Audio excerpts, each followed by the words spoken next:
नमस्कार बंधु मैंने आमर चैनल को पुणी थे स्वागत। आज आम कथा जाऊँ एक एमित विषय जहाँ प्रत्येक युवपीढ़ी सह संपृक्त सोशल मीडिया यह आमको जोड़ी थाए एंटरटेनमेंट दे थाए तथ्य दिए किंतु यार एक अंधकार पक्ष अच्छी। आसतु देखा जे किपरि सोशल मीडिया आज युवपीढ़ी मानक खराब प्रभाव पकाउछि। सोशल मीडिया मुख्यतः जोगाजोग तैयारी होइथिला किंतु समय सहित यह युवा मानकर चिंताधारा व्यवहार और मनोभाव पर विशाल प्रभाव पकाउछि। अध्ययन कहे जे अधिक समय सोशल मीडिया रे बिताइले युवा मध्य आतंक अवसाद और आत्मसम्मान ह्रास पाए। चलतु देखा यार किछि मुख्य खराब प्रभाव। पॉइंट नंबर 1 मन स्वास्थ्य उपर प्रभाव। प्रतिदिन सोशल मीडिया रे परिपूर्ण जीवन देखि अनेक युवा माने निजकु हीन भाबिबा आरंभ करନ୍ତି। लाइक फॉलोअर एवं देखाबोला पई चाप तांको मन स्वास्थ्य को नष्ट करूछि। पॉइंट नंबर 2 आसक्ति और समय नष्ट। मात्र 5 मिनिट देखिबी भाबी अनेक घंटा पर्यंत फोन धरी रहନ୍ତି। एही आदत अल्प अल्प करी पढ़ाशुना काम और घुम को नष्ट करूछि। पॉइंट नंबर 3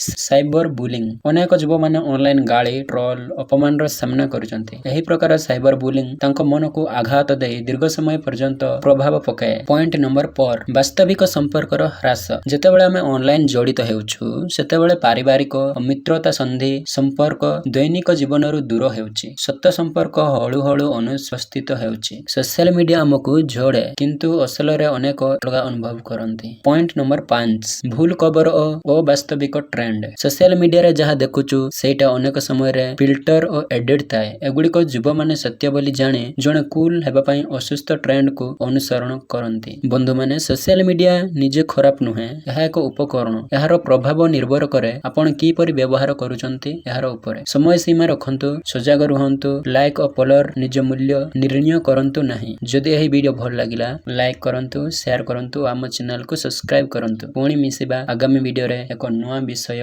सहित। सचेतन रुहंतु सुस्थ रुहंतु।